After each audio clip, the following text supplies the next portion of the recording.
In the world of professional wrestling, we're used to seeing tough, larger-than-life superstars stepping out under the bright lights, with music blasting and crowds roaring. But once the curtain falls and the bumps in the ring are over, many of them have to face demons far more terrifying than any opponent. Addiction, family tragedy, illness, depression, and mistakes that almost cost them everything. Today, let's look back at the wrestlers who hit rock bottom and then rose again stronger than ever, to prove that human willpower can be even more unbelievable than anything scripted in the ring. Let's get started. Wrestling Sphere, go! Number 11. Shawn Michaels. Few people would argue against Shawn Michaels being one of the greatest legends ever to walk through the curtain, strut down the aisle and shine under the spotlight. With that cocky grin, long flowing hair and glittering chaps, the Heartbreak Kid was the face of an entire era in WWE. But behind the curtain, he was a very different man, impulsive, difficult, rebellious, and slowly dragging his own life into chaos. At the height of his career in the 1990s, Michaels was popping painkillers like candy.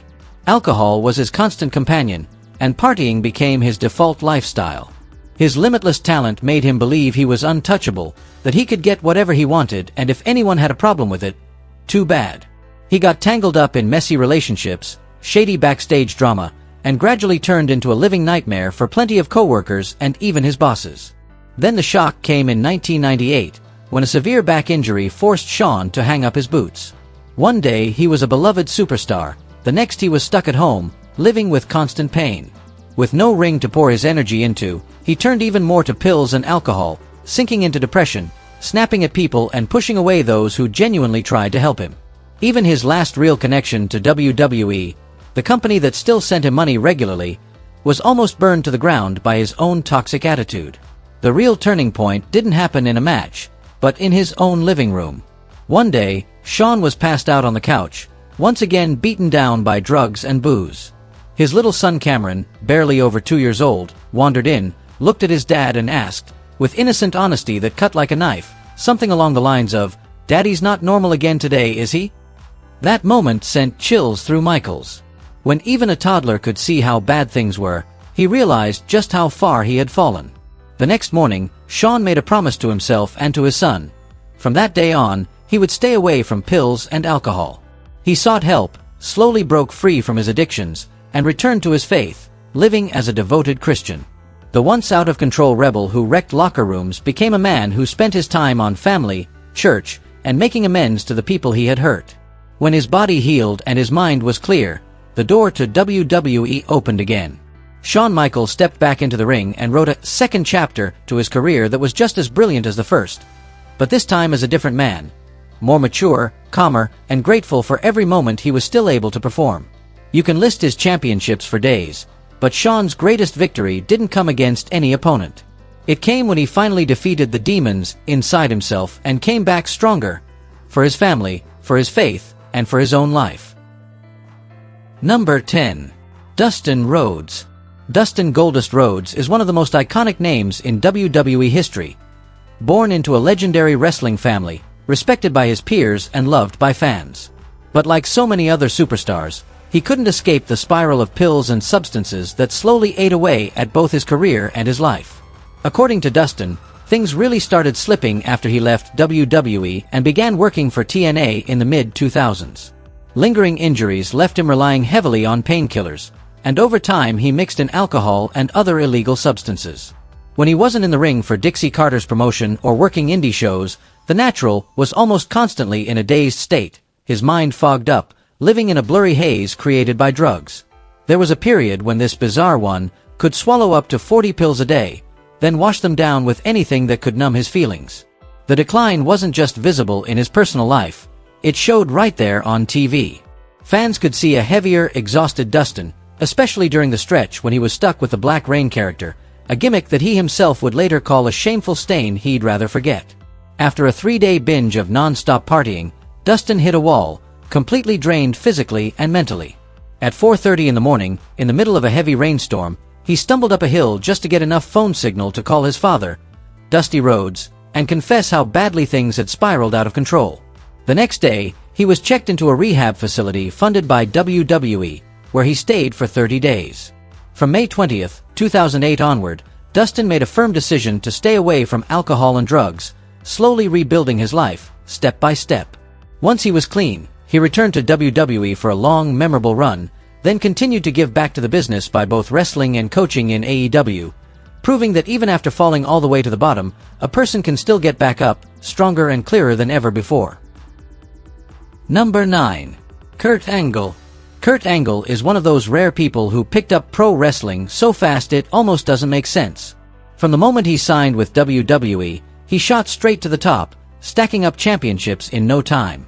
But even at that peak, Angle was already a damaged version of himself physically. During training for the 1996 Olympics, he famously broke his neck, a detail fans have heard repeated countless times.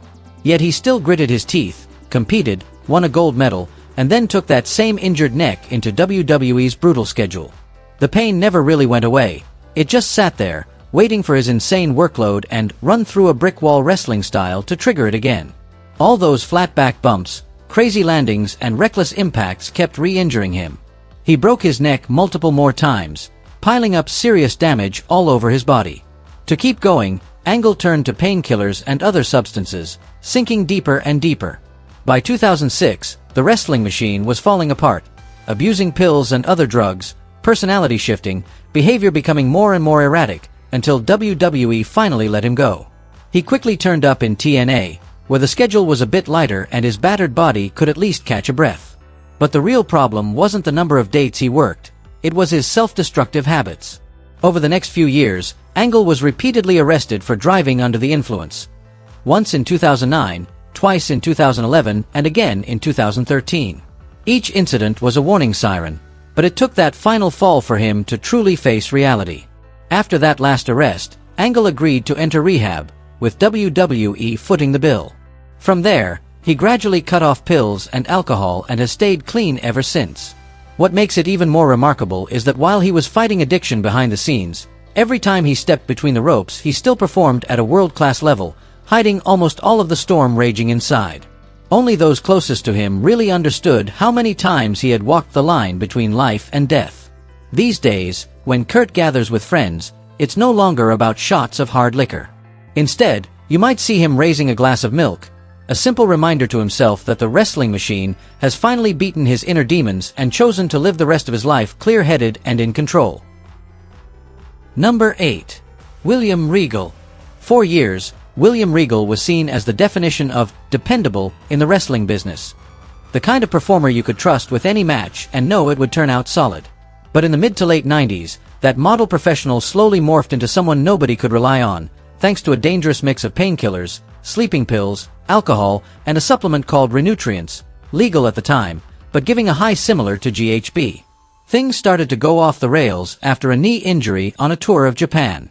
Lingering pain, a grueling schedule, and a stubborn pride that refused to show weakness pushed Regal toward pills instead of rest.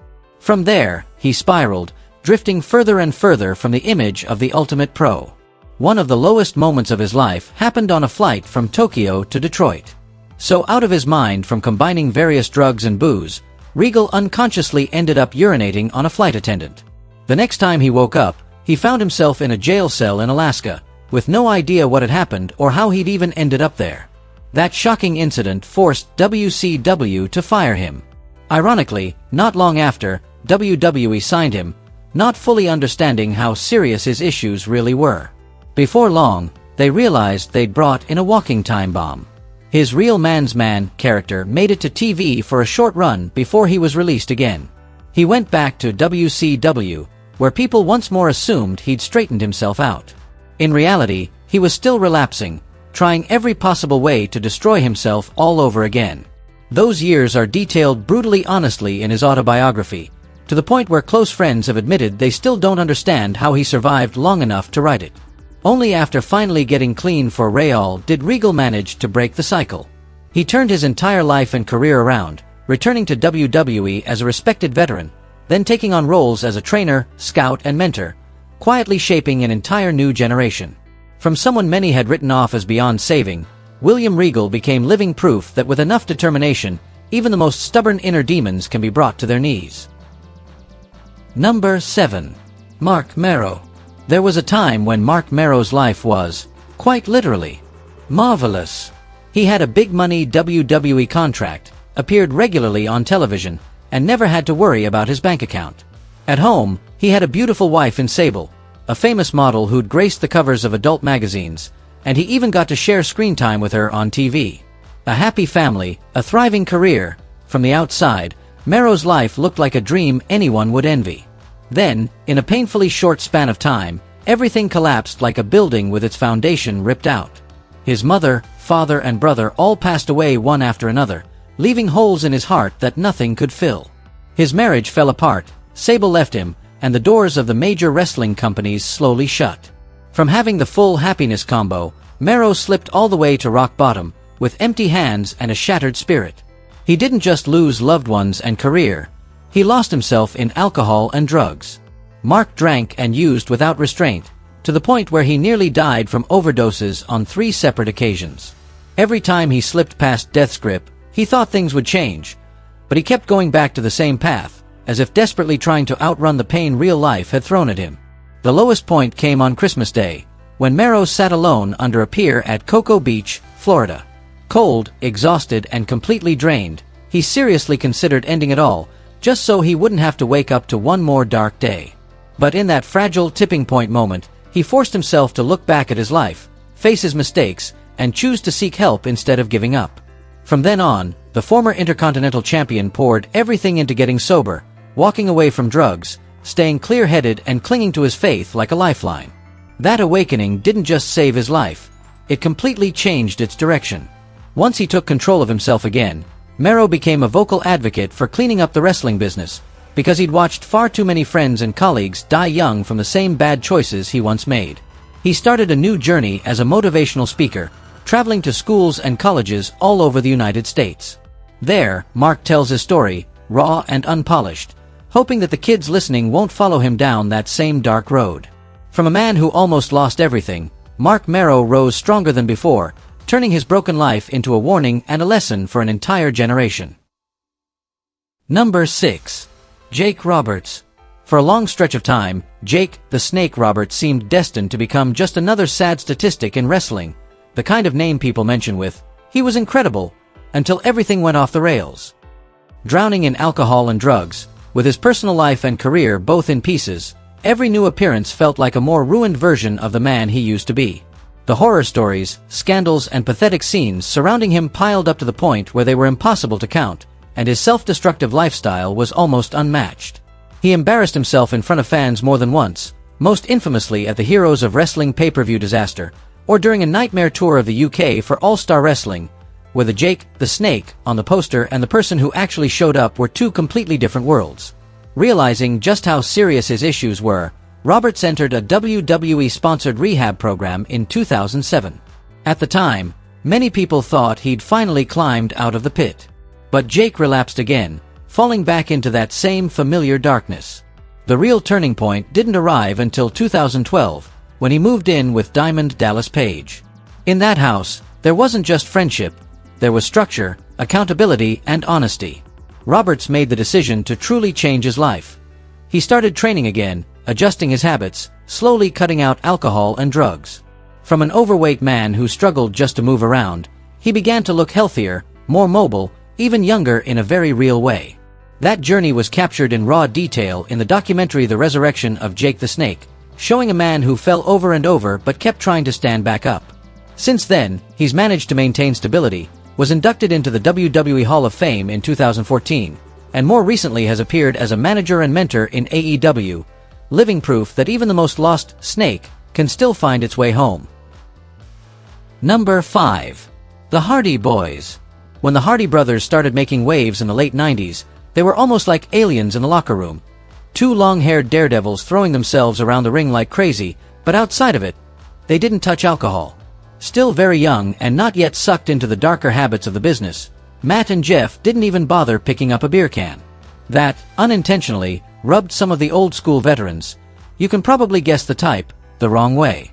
But constant travel, combined with a style that had zero regard for self-preservation, diving through tables, ladders, ropes, anything in sight, slowly chewed their bodies up. Pain, mounting injuries, and a brutal schedule pushed the brothers toward painkillers, and then other substances, just to keep up with that pace. From being completely clean, The Hardy Boys stepped onto the same dangerous road countless wrestlers had walked before. Jeff, the enigmatic high-flyer with those unbelievable dives, was the first to derail.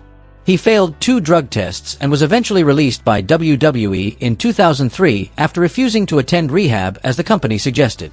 Instead of improving, things got worse. In 2009, he was arrested on drug charges after authorities raided his home, which led to a short jail sentence and a hefty fine once he pled guilty. Matt's spiral came later than Jeff's, but it was just as serious. His erratic behavior and bizarre public comments set off alarm bells for fans and people close to him. That downward slide was also one of the key factors behind WWE deciding to terminate his contract. The fortunate part is that their story didn't end there. Both brothers eventually found a way to pick themselves up, keep wrestling, and appear in major promotions like WWE and AEW again, all while settling into life as family men, spending time with their children. Even so, Jeff has openly admitted many times that staying sober isn't some finish line he's crossed. It's an ongoing battle he has to wage, day after day. Number 4. Randy Orton. In his early 20s, Randy Orton practically had everything lined up. The physique, the movie star looks, the wrestling family pedigree, and a major push from WWE. He was living what looked like the perfect phase of his life. In the ring, his future was blazing bright, but away from the spotlight, he was still just a hot-headed young man who hadn't yet learned how to control his ego or live responsibly. Backstage, that immaturity showed clearly. Orton acted recklessly, constantly creating headaches for WWE management and his co-workers. Many people gradually ran out of patience with the legend killer, because instead of being a locker room leader, he often targeted rookies, messing with them, stirring up drama and tension behind the scenes. Outside the arena, things weren't any better. Orton became infamous as a nightmare guest for hotels on the road, thanks to repeatedly trashing rooms, causing trouble with staff, and leaving behind a terrible impression. By the mid-2000s, things were especially bad.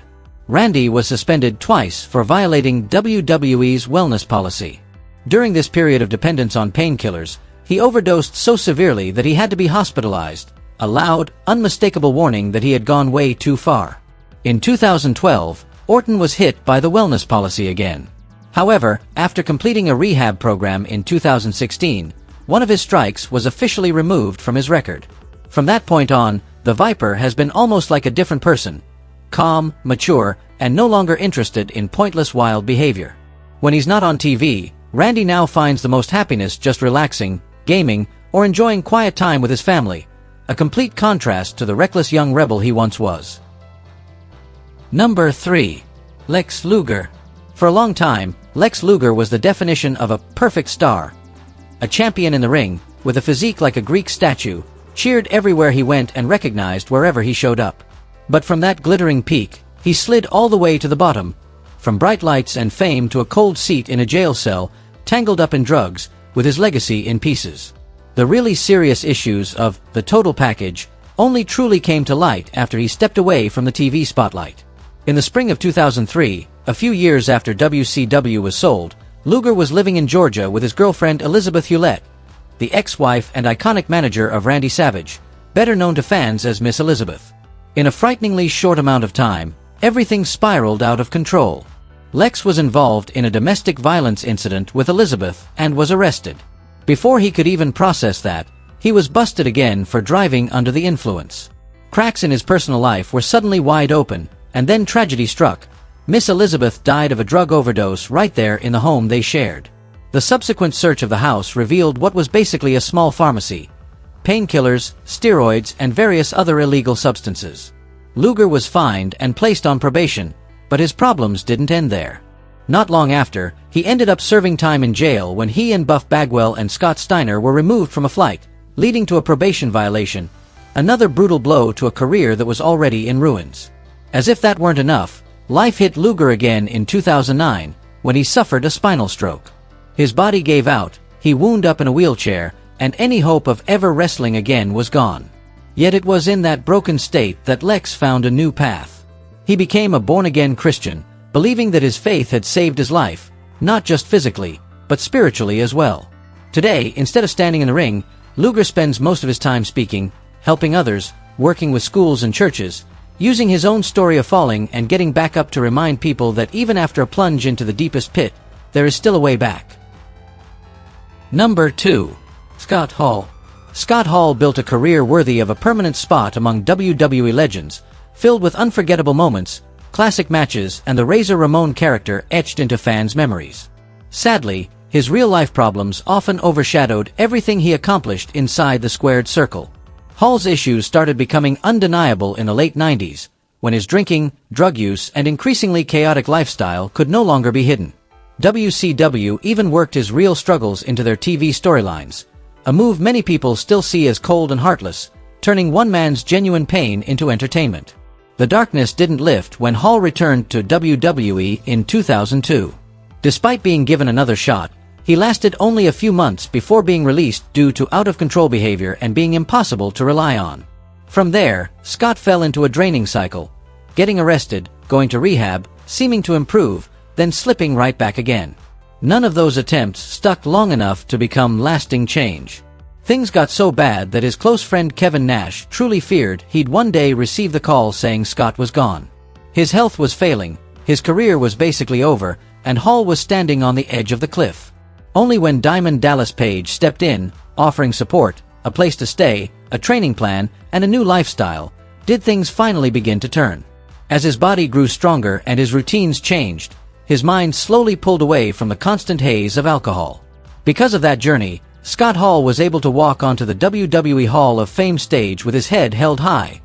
Not just once, but twice. More importantly, he managed to stay away from jail cells meant for drunk offenders and spent his final years with the respect of fans and friends around him.